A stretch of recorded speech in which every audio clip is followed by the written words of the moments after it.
pemersatu bangsa. Asosiasi LPPL Radio dan TV menuju Indonesia Jaya.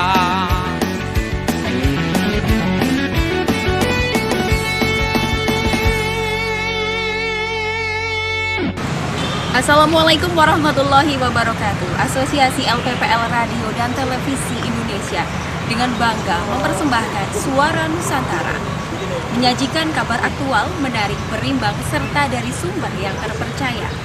Program jejaring Suara Nusantara LPPL Televisi dan Radio Nusantara edisi ke-63 diproduksi oleh LPPL Radio Kota Santri Kabupaten Pekalongan dari Pendopo Kabupaten Pekalongan. Saya Yuni Zarana. Dan saya Teddy Harun. Inilah Suara Nusantara.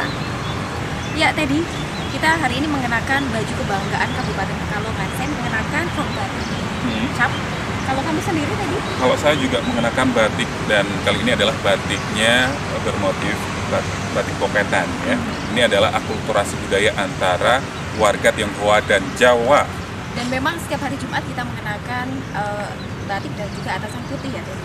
Baik, dan kita langsung saja ke informasi pertama.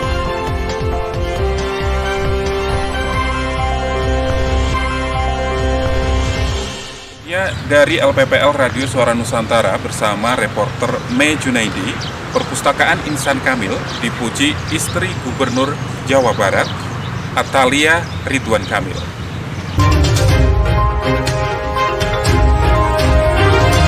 Bupati Sukabumi, Haji Marwan Hamami, didampingi Bunda Literasi Kabupaten Sukabumi, Haji Hayani Jatnika, menyambut kedatangan Bunda Literasi Provinsi Jabar, Atalia Pratya Ridwan Kamil, ke Perpustakaan Insan Kamil Desa Sukaraja, Kecamatan Sukaraja, Jumat 3 Juli 2020. Kegiatan dilaksanakan dengan menerapkan protokol kesehatan. Bunda Literasi Jawa Barat datang bersama tim rechecking Lomba Perpustakaan Desa atau Kelurahan tingkat Provinsi Jawa Barat tahun 2020 untuk menilai kembali Perpustakaan Insan Kamil Desa atau Kecamatan Sukaraja. Perpustakaan Insan Kamil merupakan pemenang lomba tingkat Kabupaten Sukabumi, sehingga bisa mewakili Kabupaten Sukabumi dalam lomba tingkat provinsi. Haji Marwan Hamami mengatakan, rechecking menjadi momen penting untuk memotivasi pemerintah daerah dalam memajukan perpustakaan, sebab perpustakaan menjadi tempat untuk mengedukasi masyarakat. Menurutnya, pencapaian ini pun bisa memotivasi kepala desa untuk menggerakkan warganya datang ke perpustakaan, sehingga budaya baca di masyarakat dapat meningkat. Perpustakaan Insan Kamil memiliki sejumlah kelebihan, mulai dari aplikasi hingga pengelolaan manajemen perpustakaan yang baik. Pelatihan-pelatihan juga diadakan di perpustakaan, termasuk program Sapa Anak yang menghasilkan sejumlah tahfiz Al-Quran. Sementara itu, Bunda Literasi Provinsi Jabar, Atalia Pratya Ridwan Kamil, memuji Perpustakaan Insan Kamil.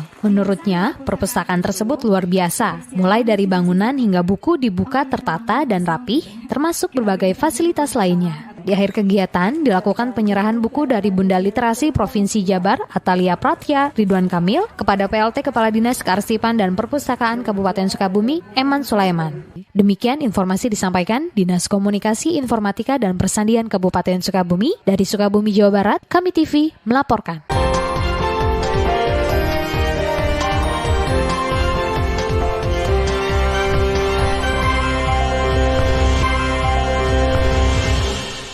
Datang dari Radio Suara Muara Enim Sumatera Selatan yang akan disampaikan oleh reporter Aldi Irawan terkait dengan bupati yang ngantor di desa untuk menyerap aspirasi masyarakat di pedesaan.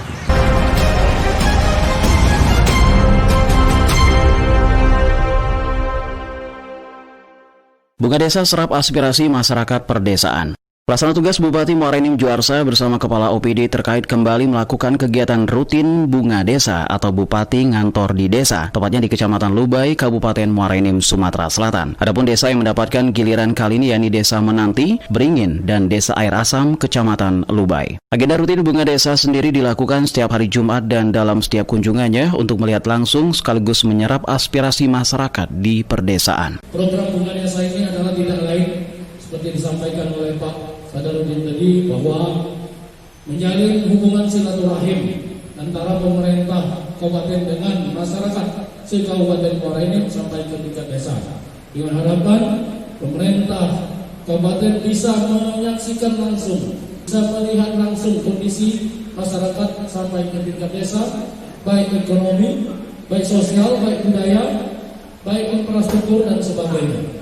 Dalam kegiatan itu, PLT Bupati juga menyampaikan program-program rakyat yang telah dilaksanakan seperti program asuransi kematian, lomba kebersihan masjid, umroh gratis, pelengkapan sekolah gratis, beasiswa untuk anak berprestasi dan tidak mampu ke jenjang SMA dan perguruan tinggi, berobat gratis, ambulan gratis, bantuan lansia dan pembangunan jalan Lubai Muara Enim. Tak lupa PLT Bupati juga mengingatkan masyarakat desa Air Asam untuk terus menerapkan protokol kesehatan, cuci tangan, pakai masker dan jaga jarak, serta jangan membakar hutan dan lahan pada musim kemarau. Setelah itu, PLT Bupati juga mendengar aspirasi dan pengaduan masyarakat serta langsung mencarikan solusi terhadap permasalahan tersebut. Di akhir setiap kegiatannya, PLT Bupati memberikan bantuan dari Pemkab Muara Enim berupa 1 weles, 2 kipas angin, 2 bola, dan podium. Aldi Irawan melaporkan untuk Suara Nusantara.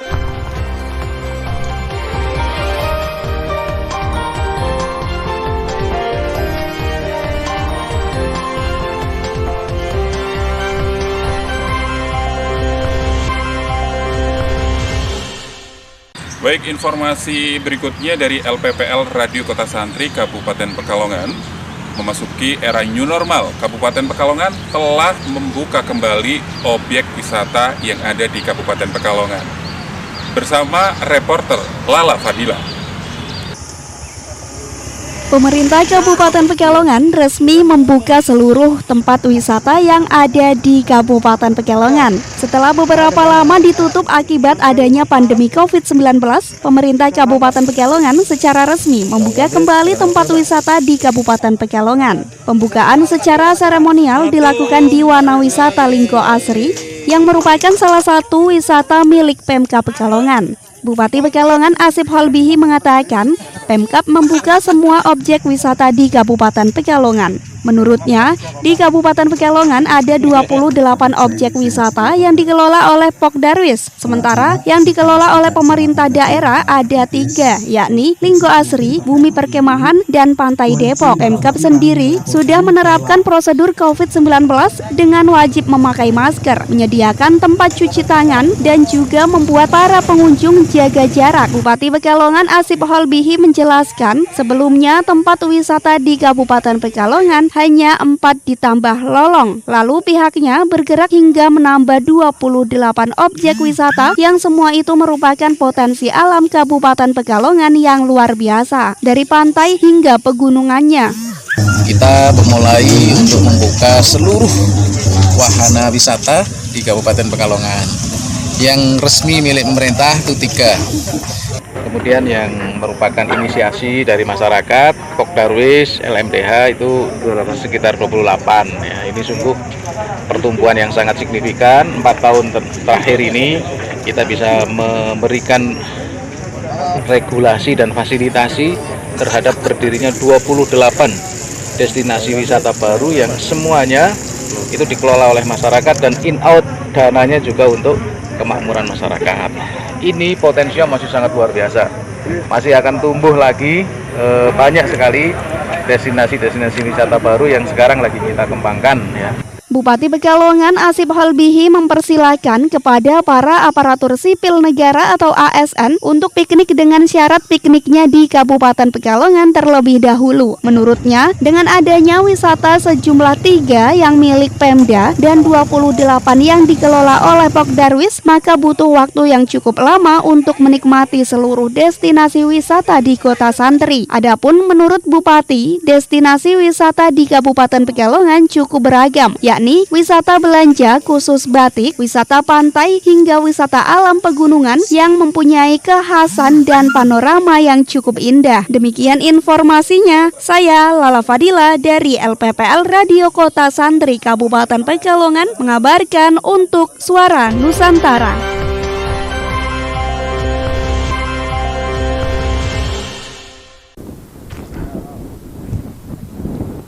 Kabar berikutnya disampaikan dari Radio Gema Bungo FM Jambi bersama Nindya Safitri. Sebanyak 25.000 paket sembako dibagikan oleh Wakil Bupati Bungo. kepada warga terdampak COVID-19. Mitra Muda, pada Rabu 8 Juli 2020 pukul 9.00 waktu Indonesia Barat, Wakil Bupati Bungo Haji Safrudin Dwi Aprianto tampak menghadiri acara pembagian bansos yang bertempat di kantor camat Rimbo Tengah. Tampak hadir tim gugus tugas COVID-19, pihak Bulog, perwakilan anggota Dewan Camat Rimbo Tengah Rio dan sejumlah kepala OPD. Acara ini, pemerintah Kabupaten Bungo merealisasikan distribusi bansos kepada masyarakat, yaitu berupa paket sembako sebagai bentuk tanggung jawab untuk masyarakat terdampak COVID-19. Berikut penuturan Wakil Bupati Bungo. Merealisasikan distribusi bansos kepada masyarakat, yaitu paket sembako sebagai bentuk tanggung jawab kita untuk penanganan COVID-19. Hari ini diawali dari Kecamatan Ibu Tengah, insya Allah mulai besok juga terus selama sepekan ke depan akan kita distribusikan ke seluruh kecamatan. Nah, sebenarnya kami sampaikan bahwa jumlah ini adalah 25.735 kepala keluarga. Nah, sekarang juga sampai distribusikan, packing juga tetap berjalan. Mudah-mudahan ini akan lancar semuanya sehingga mulai besok seluruh kecamatan 141 dusun oleh sebulan semua sudah bisa sampai kepada orang yang berhak menerimanya. Kita juga berharap mudah-mudahan ini lancar, tidak ada gejolak, karena memang ini basisnya adalah data yang diserahkan oleh camat lewat yang dihimpun dari seluruh dusun. Dan mudah-mudahan semuanya valid dan insya Allah semua akan lancar kita sampaikan kepada masyarakat. Kami juga sampaikan terima kasih banyak kepada seluruh pihak terkait, termasuk juga pihak DPRD. Ini juga diambil dari dana belanja tak terduga. Mudah-mudahan sebagai bentuk kita punya komitmen untuk penanganan COVID-19 kepada masyarakat yang berhak menerimanya. Acara ini diawali dari kantor Camat Rimbo Tengah dan selama sepekan ke depan akan didistribusikan juga ke seluruh kecamatan yang ada di Kabupaten Bungo. Jumlah yang mendapatkan bansos dari pemerintah diperkirakan 25.735 kepala keluarga. Data tersebut didapat langsung dari camat yang diinput dari seluruh dusun. Sambil didistribusikan, Wakil Bupati juga mengatakan packing tetap berjalan dengan lancar. Dan untuk dana bansos tersebut didapatkan dari dana belanja tak terduga. Penyerahan secara simbolis bantuan sembako COVID-19 pemerintah Kabupaten Bungo tersebut diharapkan tepat pada sasaran. Wakil Bupati juga berharap penyaluran ini terus dilakukan di seluruh kecamatan sesuai data yang dihimpun oleh kecamatan dari setiap 141 dusun di seluruh kecamatan yang ada di Kabupaten Bungo. Saya Nindya Sapitri melaporkan langsung dari Radio Gema Bungo FM.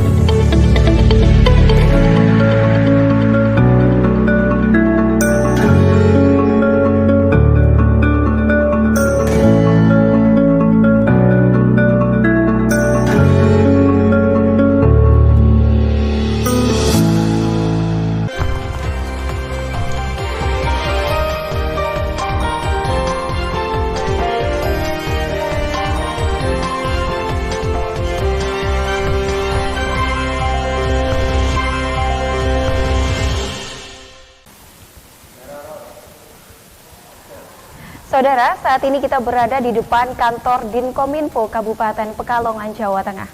Dan untuk informasi berikutnya. Baik saudara, kabar berikutnya dari Radio DBFM Lampung Selatan bersama reporter Lydia Monika. Wakil Gubernur Lampung Hajah Kusnania melepas ribuan santri Pondok Pesantren Lirboyo, Jawa Timur. Wakil Gubernur Lampung Hajah Kusnania Khalid didampingi Bupati Lampung Selatan Haji Nanang Ermanto Selasa 7 Juli melepas 1.150 santri Pondok Pesantren Lirboyo, Kediri, Jawa Timur di pelataran Masjid Agung Kalianda. Santri yang terdiri dari 850 laki-laki dan 300 perempuan ini diberangkatkan dengan 12 bus pariwisata. Dalam sambutannya, Wagub yang juga Ketua DPW PKB Lampung yang akrab disapa Nuni ini berpesan kepada para santri harus siap menghadapi tantangan ke depan. Oleh karenanya, harus belajar sungguh-sungguh, jaga marwah dan martabat keluarga dan daerah Lampung dengan memegang prinsip di mana bumi dipijak, di situ langit dijunjung. Yang jelas, santri kita harapkan menjadi generasi penerus, maka santri Lirboyo kita harapkan kelak menjadi generasi yang tangguh. Tantangannya semakin luar biasa ke depan.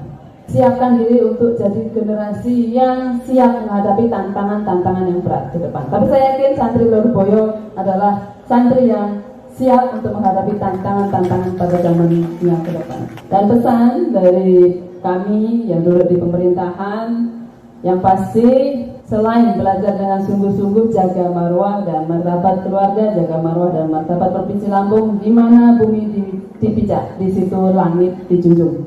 Noni juga mengatakan saat kembalinya mereka nanti akan diterima dengan hati-hati dan saat pelepasan santri ini juga dilakukan dengan hati-hati karena masih di tengah pandemi COVID-19, termasuk santri yang sudah diberangkatkan ke Jawa Tengah. Di tempat yang sama, Bupati Lampung Selatan Haji Nanang Ermanto juga berpesan para santri untuk menimba ilmu setinggi mungkin dan bawa pulang untuk kebaikan. Semakin banyak ilmu yang ditempa akan semakin bernilai dan berguna bagi Provinsi Lampung dan tetap mematuhi protokol kesehatan COVID-19 selama berada di dalam lingkungan pondok pesantren. Pada kesempatan ini juga saya berharap kepada seluruh santri untuk dapat serius dan bersungguh-sungguh dalam belajar menimba ilmu sehingga agar bisa menjadi generasi yang berguna bagi agama, bangsa, dan negara. Timbalah ilmu sebanyak mungkin dan bawalah pulang untuk kebaikan. Semakin banyak ilmu yang ditempa akan semakin bernilai dan berguna bagi Provinsi Lampung dan tetap mematuhi protokol kesehatan COVID-19. Untuk diketahui, ribuan santri dari Lampung Selatan ini pada masa awal darurat COVID-19 dipulangkan untuk menghindari klaster baru COVID-19 dan menghadapi fase tatanan baru Provinsi Lampung, memberangkatkan kembali ke pondok pesantren dan membekali 1 paket masker dan hand sanitizer kepada para santri sebagai pengingat untuk tetap mematuhi protokol kesehatan COVID-19. Di BFM Radio, Lydia Monika Haturibu melaporkan untuk Suara Nusantara.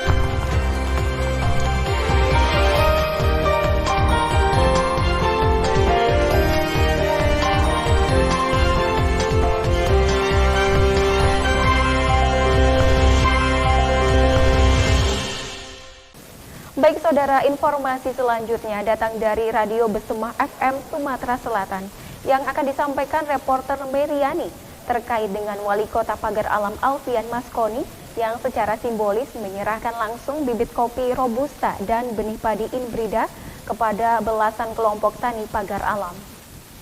Saudara, Wali Kota Pagar Alam Alfian Maskoni secara simbolis menyerahkan langsung bibit kopi Robusta dan benih padi Inbrida sawah kepada 17 kelompok tani di Kota Pagar Alam pada hari Senin 6 Juli 2020 di Dusun Tebal Bendawah, Kelurahan Prahudipo, Kecamatan Dempo Selatan. Wali Kota Pagar Alam Alfian Maskoni secara simbolis menyerahkan langsung bibit kopi Robusta dan benih padi Inbrida sawah kepada 17 kelompok tani di Kota Pagar Alam pada hari Senin 6 Juli 2020 di Dusun Tebal Bendawah, Kelurahan Prahudipo, Kecamatan Dempo Selatan. Alfian Maskoni mengatakan pemerintah Kota Pagar Alam selalu mendorong pembangunan ekonomi kerakyatan melalui berbagai bidang dan salah satunya di bidang pertanian. Pengembangan pertanian khususnya kopi dan padi masih menjadi prioritas karena secara geografis maupun sumber mata pencaharian masyarakat Kota Pagar Alam sebagian besar adalah petani. Selanjutnya Alfian mengatakan dengan adanya bantuan tersebut diharapkan dapat meningkatkan produktivitas pertanian dan perkebunan terutama pada masa pandemi COVID-19 saat ini. Alfian juga menyampaikan agar kelompok tani atau Poktan dapat memanfaatkan serta memaksimalkan seluruh bantuan tersebut sesuai dengan aktivitasnya masing-masing. Sementara itu, Kepala Dinas Pertanian Kota Pagar Alam Gunsono dalam laporannya mengatakan, kegiatan pemberian bibit kopi berasal dari APBN melalui Dinas Perkebunan Provinsi Sumatera Selatan kepada 17 kelompok tani sekota Pagar Alam dengan total 200.000 batang bibit kopi dan yang belum disampaikan yaitu pupuk 200 kg per orang dari 200 orang penerima manfaat. Di kesempatan yang sama, Gunsono juga melaporkan penerima bantuan dari APBN melalui Dinas Tanaman Pangan Sumatera Selatan, yaitu memberikan bantuan bibit padi sebanyak 37,5 ton untuk 150 hektar sawah yang bisa dimanfaatkan oleh 115 kelompok tani sekota Pagar Alam. Tujuan dari pemberian bibit padi tersebut tidak lain adalah untuk meningkatkan ketahanan pangan masyarakat Kota Pagar Alam di tengah pandemi COVID-19. Sementara itu, Kepala Dinas Perkebunan Sumatera Selatan, Insinyur Fahrul Rozi dalam arahannya mengatakan, antara pemerintah kota dengan provinsi harus bersinergi agar setiap program atau usulan-usulan yang diperlukan oleh petani dapat tersalurkan. Tadi saya sudah sampaikan bahwa agar kota respon terhadap program-program yang diakomodir oleh kementerian ya, maupun dinas provinsi. Apa yang dilakukan masyarakat? Itu sebenarnya yang lebih kita lebih mengharapkan ini usulnya muncul dari bawah. Dari Kota Pagar Alam, Sumatera Selatan, Meriani, LPPL Radio Besema FM melaporkan untuk Suara Nusantara.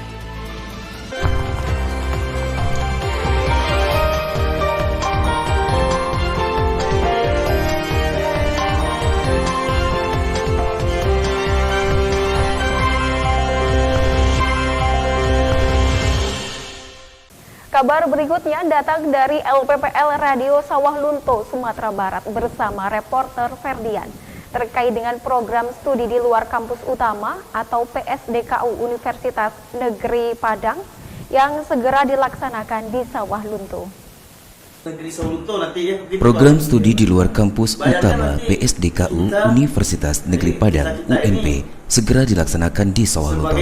UNP merencanakan pada tahun akademik 2020-2021 sudah mulai mencoba aktivitas perkuliahan. Menunggu kampus di kawasan Kandi rampung dibangun, maka UNP sementara waktu ini akan menggunakan SD Negeri 07 Moroklaban untuk tempat beraktivitas belajar mengajar mahasiswa. Wakil Wali Kota Sawah Lunto, Zohirin Sayuti saat meninjau langsung lokasi pendirian kampus tersebut menyebutkan dengan adanya PSDKU di Kota Sawah Lunto, maka ke depan target selanjutnya Kota Sawah Lunto sebagai pendiri kampus Universitas Negeri Sawah Lunto. Zohirin Sayuti juga menyebutkan monitoring lokasi kampus PSDKU UNP di Kota Sawah Lunto tersebut merupakan tindak lanjut pertemuan yang telah dilakukan oleh Wali Kota Sawah Lunto ke UNP beberapa waktu lalu. Bersemangat, yang peduli dengan Sawah Lunto,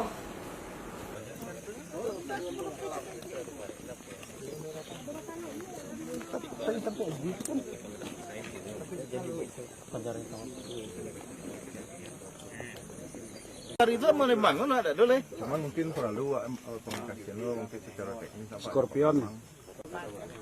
Iya, ketika ada masyarakat yang tanah itu di pertemuan ini hari Kamis yang lalu Pak Wali Kota, kami, Bu Sekdat dan Kepala Dinas, Asisten Kepala DPKD dan Perpustakaan berkunjung ke Rektor UNP menindaklanjuti ke PKS kita, perjanjian kerjasama antara pemerintah kota dengan UNP untuk mendirikan kampus PSDKU D3 Tambang dan Alat Berat di Kota Lunto.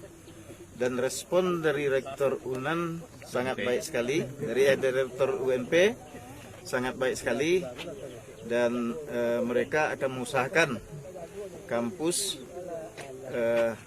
PSDKU UNP di Kota Lunto, yaitu 2 jurusan terlebih dahulu, D3 Tambang dan D3 Alat Berat.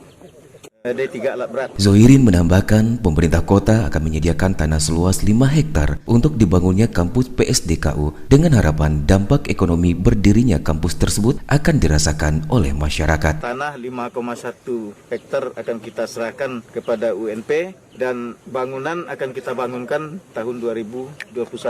Jadi rencana UNP kalau bisa tahun 2020 ini mereka akan memulai perkuliahan. Mudah-mudahan ini terrealisasi hendaknya. Ini untuk masa depan ke Lunto. Mudah-mudahan dengan ada kampus ini orang akan banyak datang ke Lunto dengan sendirinya, rumah kos-kosan hidup, warung-warung hidup, ekonomi masyarakat juga akan hidup, tentu kesejahteraan masyarakat juga akan meningkat. Ferdian Cu, LPP Lokal Radio Sawah Lunto FM Kota Sawah Lunto, Sumatera Barat untuk Suara Nusantara. Baik pemirsa Suara Nusantara, hari ini kita sengaja menyampaikan informasi di Taman 0 km Kajen. Betul, atau taman atau berada di depan Taman Memorabilia Kajen tepatnya. Iya, dan ini adalah salah satu taman yang menjadi favorit di Kabupaten Pekalongan. Baik, untuk informasi berikutnya kita akan menyampaikan laporan dari LPPL Radio Sasaraina FM Kabupaten Kepulauan Mentawai. Kodim 0319 Mentawai melakukan panen raya ketahanan pangan COVID-19 di kilometer Sipura Utara berupa tanaman jagung.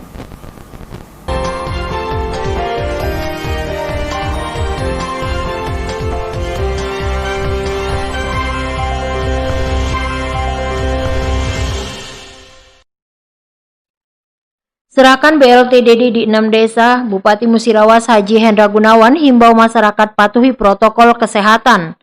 Selain membina perangkat desa, BPD dan masyarakat pada saat menjalankan program Aksi Rabu Bina Desa atau Akrab Desa, Bupati juga berkesempatan untuk memberikan secara simbolis dana bantuan langsung tunai dana desa atau BLTDD di 6 desa, yakni Desa Rejosari SP1, Desa Karya Mulia SP2, Desa Mekarsari SP3, Desa Campursari SP4, Desa Tegalsari SP5, dan Desa Marga Puspita, Kecamatan Megang Sakti, Rabu 8 Juli 2020 seperti yang dilaporkan Diskominfo Musirawas.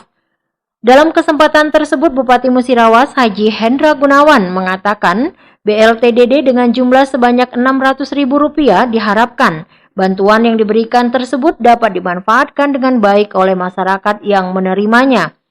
Tidak lupa Bupati menjelaskan beberapa hal kepada masyarakat, diantaranya seputar perkembangan COVID-19 di Kabupaten Musirawas, khususnya dalam persiapan menjelang new normal, transparansi penerima bantuan. Tidak bosan-bosannya, Bupati kembali menghimbau kepada masyarakat untuk tetap waspada terhadap penyebaran COVID-19 dengan tetap mematuhi protokol kesehatan. Masyarakat diharapkan mulai membiasakan diri untuk menggunakan masker saat beraktivitas di luar rumah, membiasakan mencuci tangan dengan sabun, menjaga jarak dan menghindari kerumunan, serta mengajak masyarakat untuk menerapkan perilaku hidup bersih dan sehat atau PHBS ini sangat penting, karena akan mencegah segala penyakit masuk dalam diri dan tubuh, baru kemudian ke keluarga dan lingkungan sekitar. Tetap waspada walaupun Kabupaten Musirawas sudah masuk zona hijau. Patuhi protokol kesehatan COVID-19. Ketika ada orang yang datang, tetap dicek karena dikhawatirkan akan membawa virus tersebut karena pergerakan masyarakat tidak bisa dihentikan dan virus ini tidak terlihat mata. Bupati juga mengingatkan masyarakat untuk meningkatkan kewaspadaan terkait kebakaran hutan dan lahan atau karhutla. Mengingat Kabupaten Musirawas mulai masuk musim kemarau, ditegaskan sanksi hukuman pidana ataupun denda siap menanti bagi para pelaku pembakar lahan. Setelah corona dan karhutla, pemerintah juga fokus dengan bantuan untuk masyarakat prasejahtera yang berdampak COVID-19 dengan harapan bisa membantu perekonomian masyarakat. Bupati juga mengungkapkan rasa bangga melihat keterbukaan informasi yang diterapkan oleh pemerintah desa dengan dipublikasikannya data penerima bantuan, baik dari pusat maupun daerah dan desa. Linda Ali, Radio Darussalam Sempurna melaporkan.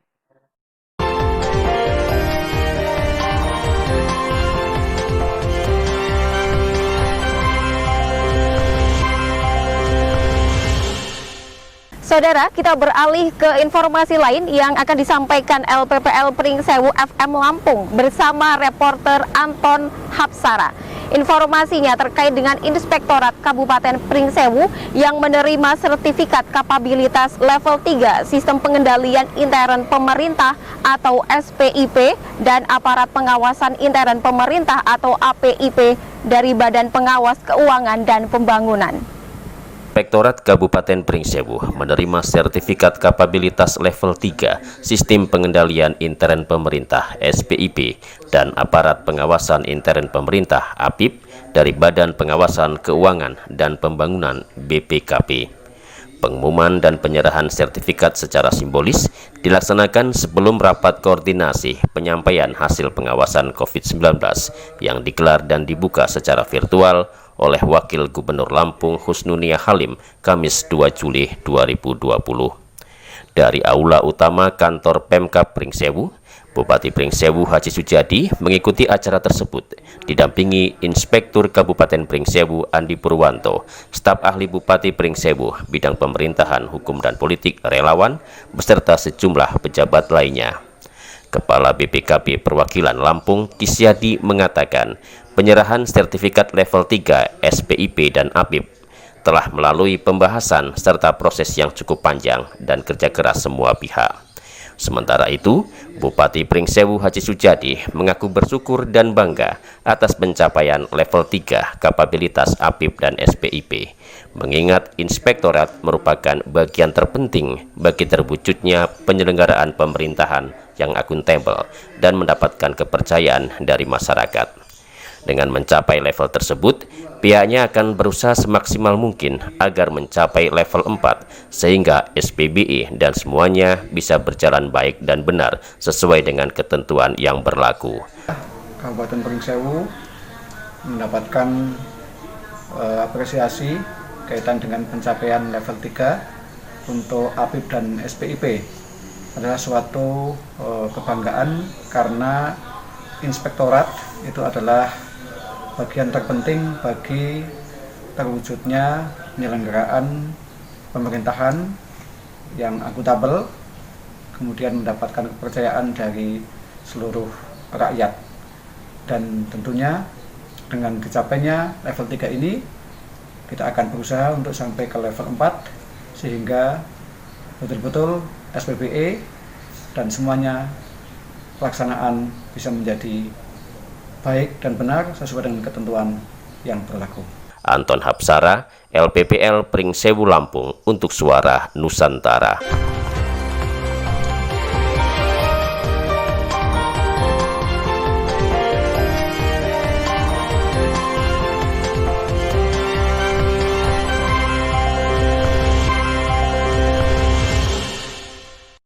Kita lanjutkan kabar berikutnya dari RPK Siak bersama reporter Desi Ekawati. Sebanyak 294 sertifikat tanah program PTSL tahun 2019 diserahkan untuk warga di sana. Assalamualaikum saudara, dapat kami informasikan dari tempat saya berada saat ini bahwa terlihat masyarakat di Kecamatan Sabaau, khususnya dari Kampung Sabak Permai dan Kampung Belading, telah hadir untuk menerima sertifikat tanah program PTSL tahun 2019. Berdasarkan data dari Pertanahan Kabupaten Siak, ini diserahkan sebanyak 294 sertifikat tanah milik masyarakat dari program PTSL atau pendaftaran tanah sistematis lengkap, di mana penyerahan sertifikat ini akan dijadwalkan akan dilaksanakan oleh Bupati Siak Alfedri dan juga Kepala Kantor Pertanahan Kabupaten Siak Hermen. Program sertifikat tanah ini diberikan oleh pemerintah sebagai jaminan kepastian hukum atas kepemilikan tanah oleh masyarakat, dan metode ini sendiri merupakan inovasi pemerintah melalui Kementerian ATR BPN dalam memenuhi kebutuhan masyarakat. Dijadwalkan juga nanti Bupati Siak Alfedri akan memberikan santunan kepada anak yatim sekaligus juga melakukan peletakan batu pertama tambahan lokal di Sekolah Madrasah Ibtidaiyah Min 1 Siak di Kecamatan Sabaau. Berikut liputan selengkapnya. Program PTSL pendaftaran tanah sistematis lengkap merupakan proses pendaftaran tanah pertama kalinya dilakukan serentak, meliputi semua objek pendaftaran tanah yang sebelumnya belum pernah didaftarkan dalam suatu wilayah. Lewat program ini, pemerintah memberikan jaminan kepastian hukum atas hak tanah yang dimiliki masyarakat. Metode ini merupakan inovasi pemerintah melalui Kementerian ATR BPN dalam memenuhi kebutuhan dasar masyarakat. Kepala Kantor Pertanahan Kabupaten Siak Hermen SH mengatakan, semula pengurusan sertifikat telah selesai dan akan dibagikan pada awal tahun 2020. Namun dikarenakan kondisi pandemi COVID-19, hal ini ditunda. Baru pertengahan tahun 2020 penyerahan sertifikat dapat dilakukan dengan memenuhi protokol kesehatan COVID-19. Sebanyak 294 sertifikat tanah masyarakat program PTSL secara gratis dibagikan kepada masyarakat di 2 kampung, yakni Sabak Permai dan Kampung Belading, Kecamatan Sabaau. Waktu lalu tugas kami dari kantor Pertanahan Kabupaten Siak telah turun di desa ini untuk mendata anak bapak-bapak ibu-ibu yang ibu miliki, yaitu dalam rangka pelaksanaan PTSL, pendaftaran tanah sistematis lengkap. Jadi pada hari ini hasil dari pendaftaran kemarin itu, pada hari ini kita akan serahkan sertifikatnya. Sebenarnya sertifikat ini sudah selesai pada bulan Oktober lalu, dan saya dengan Bapak Ibu sudah berjanji awal tahun akan menyerahkan sertifikat itu. Kita siapkan sertifikat PTSL berjumlah 294. Tetapi pada acara ini kita cuma serahkan 100 karena apa? Karena kita sebenarnya kita tidak boleh berkerumun, harus menjaga jarak. Karena jarak itulah makanya secara seni ini kita sadakan cuma 100, tetapi tetap berlanjut akan kita sadakan seseluruhnya. Kami dari Kantor Perdana Kepolisian berpesan kepada bapak-bapak, ibu-ibu penerima sertifikat, mohon sertifikat itu yang pertama tolong dijaga dan simpan baik-baik. Sementara itu, Bupati Siak Alfedri menjelaskan, pemerintah berperan memberikan kemudahan kepada masyarakat dalam hal pelayanan administrasi. Melalui program sertifikat tanah PTSL secara gratis ini diharapkan masyarakat dapat bijaksana dan produktif dalam mempergunakannya dan kesejahteraan masyarakat dapat meningkat. Nah, tentunya juga kami sangat senang dan bersyukur kali ini bisa secara langsung menyerahkan sertifikat amil ini kepada Bapak Ibu, sehingga nanti bisa digunakan, bisa dimanfaatkan dan untuk peningkatan ekonomi, untuk kesejahteraan masyarakat. Tapi jelas yang pasti adalah Bapak Ibu sudah punya kepastian hukum dan kepastian hak. Hak yang tertinggi adalah hak amil terhadap tanah yang Bapak kuasai yang sudah dikelola selama ini. Selain penyerahan sertifikat tanah kepada masyarakat, Bupati Siak Alfedri didampingi penghulu kampung Sabak Permai Komarudin juga berkesempatan menyerahkan secara simbolis santunan kepada 40 orang anak yatim serta peletakan batu pertama tambahan pembangunan ruang kelas Sekolah Madrasah Ibtidaiyah Negeri Minsia di Kecamatan Sabaau. Reporter Desi Ekawati, kameramen Eko Triono dari Siak Televisi dan Radio Pemerintah Kabupaten Siak Provinsi Riau melaporkan untuk Suara Nusantara.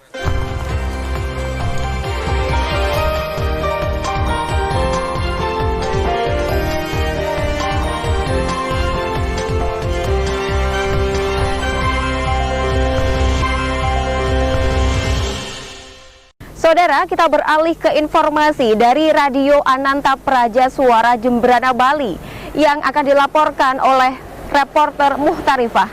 Informasinya terkait dengan Badan Pertanahan Negara atau BPN Kabupaten Jemberana yang kini memiliki pimpinan yang baru.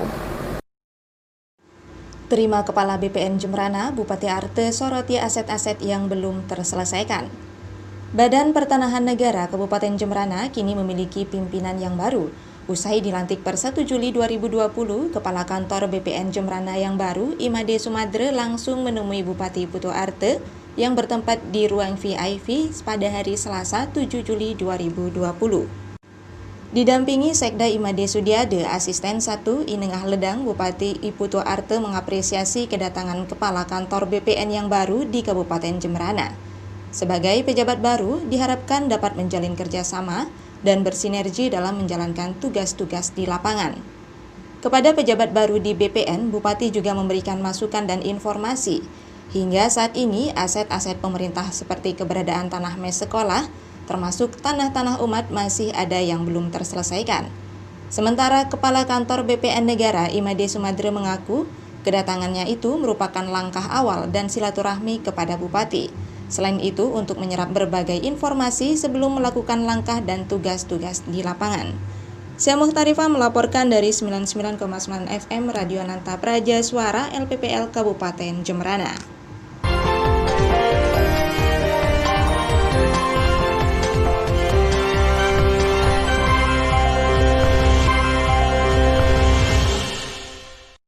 Baik, kabar berikutnya di Suara Nusantara kita akan menyampaikan informasi dari Dinas Komunikasi Kabupaten Merangin. Seluruh lapisan masyarakat termasuk ASN di daerah tersebut dianjurkan untuk terus mentaati protokol kesehatan meski memasuki masa new normal. Disiplinkan protokol kesehatan COVID-19. Bangko, seluruh lapisan masyarakat termasuk para aparatur sipil negara atau ASN di jajaran Pemkab Merangin diminta untuk lebih berdisiplin menerapkan protokol kesehatan COVID-19 dalam tatanan kehidupan new normal. Hal tersebut ditegaskan Wakil Bupati Merangin, Haji Mashuri, secara jelas dan lantang di hadapan ribuan ASN ketika memberi pengarahan pada upacara kedisiplinan di halaman depan kantor Bupati Merangin Senin 6 Juli 2020. Wakil Bupati berujar, kita jangan sampai kendur untuk menerapkan protokol kesehatan COVID-19. Semua wajib menggunakan masker, jaga jarak, dan sering mencuci tangan dengan sabun di air yang mengalir. Intinya, kita harus berdisiplin protokol kesehatan COVID-19. Diakui Wabub, akhir-akhir ini masyarakat mulai lalai menerapkan protokol kesehatan COVID-19. Banyak warga yang berpergian keluar rumah tidak lagi menggunakan masker, begitu juga dengan jemaah di masjid-masjid. Sudah banyak yang tidak memakai masker, ini akan sangat membahayakan Kabupaten Merangin dan semakin membuka celah mempermudah penularan COVID-19. Sedangkan kita sedang berjuang memutus mata rantai COVID-19 tersebut, terang Wakil Bupati. Masyarakat jangan cepat mengambil keputusan kalau Kabupaten Merangin telah bersih dari corona. Semua masih perlu waspada dan dicegah dengan menerapkan protokol kesehatan COVID-19. Desi, Merangin FM melaporkan untuk LPPL Suara Nusantara.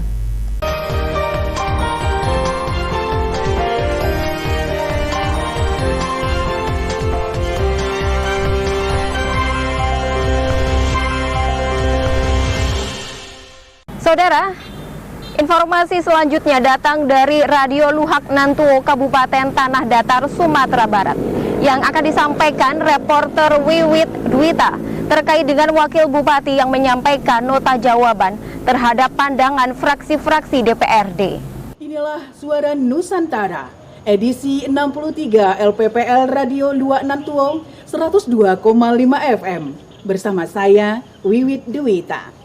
Wakil Bupati sampaikan nota jawaban terhadap pemandangan fraksi-fraksi DPRD. Wakil Bupati Tanah Datar Jurdafri Dharma menyampaikan nota jawaban Bupati terhadap pemandangan fraksi-fraksi DPRD terkait Ranperda Pertanggungjawaban Pelaksanaan APBD tahun anggaran 2019 pada rapat paripurna DPRD yang dilaksanakan di ruang rapat setempat Selasa 7 Juli 2020. Beberapa tanggapan diantaranya adalah penjelasan tentang penyebab penurunnya pendapatan asli daerah atau PAD. Hal ini disebabkan karena belum optimalnya pemungutan. Menjelaskan bahwa belum tercapainya target penerimaan pajak dan retribusi daerah 2019 antara lain disebabkan oleh karena tingkat kepatuhan masyarakat yang masih kurang dalam membayar pajak dan retribusi daerah. Belum optimalnya pemungutan pajak dan retribusi daerah. Terbatasnya jumlah personil pengelola pajak dan retribusi daerah. Belum optimalnya penerapan sanksi bagi wajib pajak dan retribusi daerah yang tidak patuh membayar pajak dan retribusi daerah.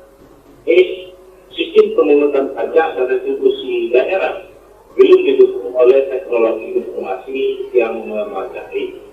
Untuk pertumbuhan ekonomi Kabupaten Tanah Datar tahun 2019 sekaligus pencapaiannya sesuai RPJMD tahun 2016-2021. Dijelaskan bahwa pertumbuhan ekonomi Kabupaten Tanah Datar tahun 2019 adalah sebesar 5,01% dari target RPJMD sebesar 5,91%, sehingga capaian target RPJMD tahun 2019 sebesar 84,77%. Demikian Wiwit Dwita menyampaikan dari LPPL Radio Luhak Nantuo 102,5 FM Dinas Kominfo Kabupaten Tanah Datar Provinsi Sumatera Barat untuk Suara Nusantara.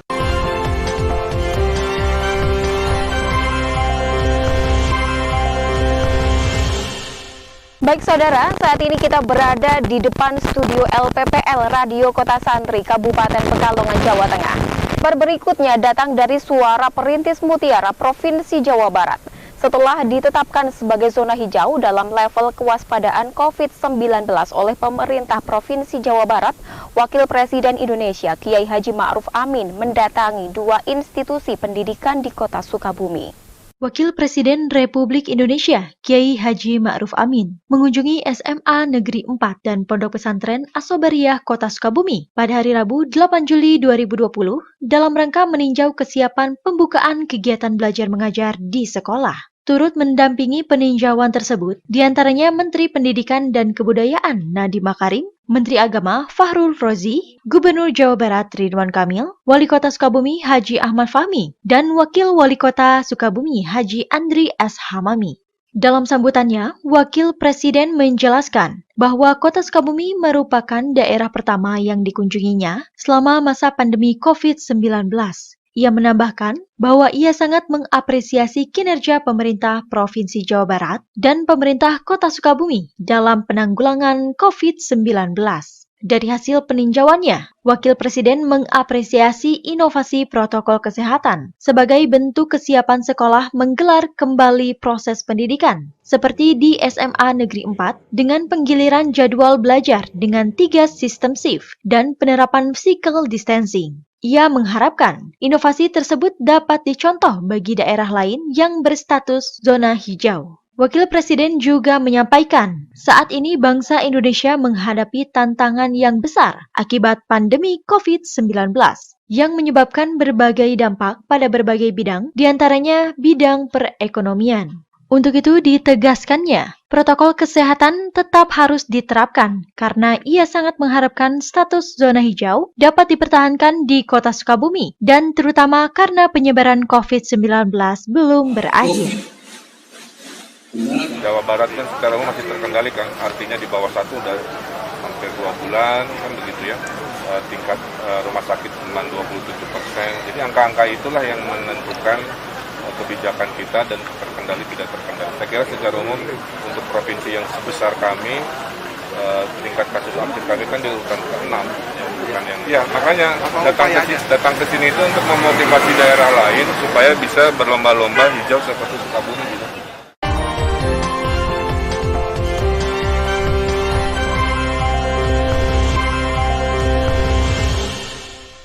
Baik, kita beralih ke informasi berikutnya dari Radio Teman FM Bogor.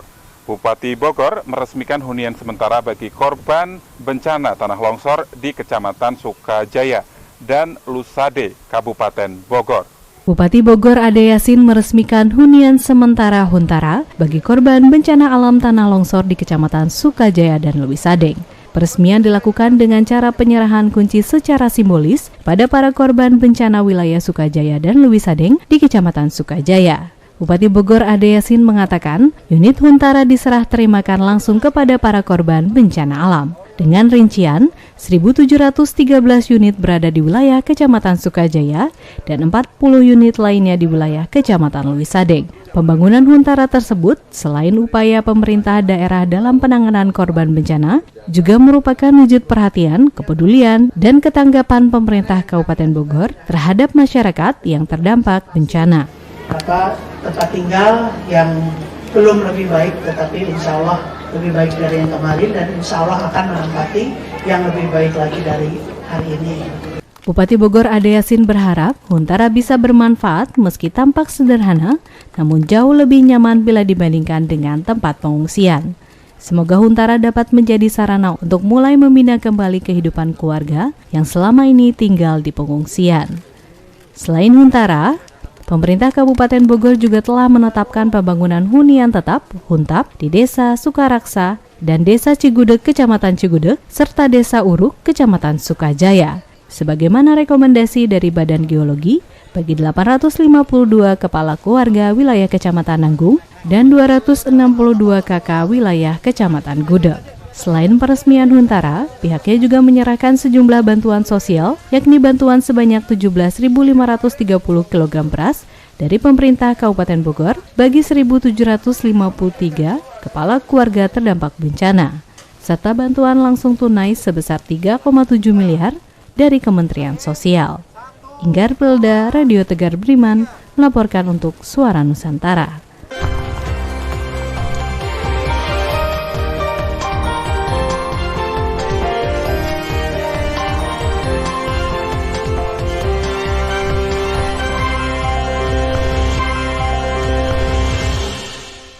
Saudara, informasi terakhir ditutup oleh Radio Kota Santri FM Kabupaten Pekalongan, Jawa Tengah bersama reporter Lala Fadila. Palang Merah Indonesia Kabupaten Pekalongan, Jawa Tengah membantu korban kebakaran. Bantuan diberikan secara langsung oleh Ketua PMI Kabupaten Pekalongan yang juga menjadi Wakil Bupati Pekalongan, Insinyur Arini Harimurti. PMI Kabupaten Pekalongan membantu warga yang terkena musibah kebakaran. Merasa prihatin karena mengetahui adanya musibah kebakaran yang melanda warga di Desa Ambuk Kembang Gang 3, Kecamatan Kedunguni, Kabupaten Pekalongan dan menyebabkan kerugian. PMI Kabupaten Pekalongan memberikan bantuan. Bantuan yang diberikan untuk meringankan beban keluarga itu diantaranya yakni sejumlah bahan makanan, alat masak, dan alas tikar. Ketua PMI Kabupaten Pekalongan yang juga menjabat sebagai Wakil Bupati Pekalongan, Arini Harimurti, saat berkunjung ke lokasi korban mengatakan dirinya merasa prihatin. Di saat adanya pandemi COVID-19 ini, justru ada warga yang terkena musibah sehingga menyebabkan sebagian rumahnya hangus terbakar. Untuk itu pihaknya memberikan bantuan ini dengan harapan bisa sedikit meringankan beban keluarga yang terkena musibah meski tidak seberapa. Menurutnya, PMI Kabupaten Pekalongan berusaha hadir dari masyarakat dan untuk masyarakat yang membutuhkan. Harapannya korban diberikan ketabahan dan mampu bangkit kembali. Sementara itu, salah seorang warga atau korban rumah kebakaran, Bambang Arum Imam Santoso, mengatakan musibah kebakaran yang dialaminya terjadi pada Rabu kemarin sekitar pukul 10 pagi waktu Indonesia Barat. Saya Lala Fadila dari LPPL Radio Kota Santri Kabupaten Pekalongan mengabarkan untuk Suara Nusantara.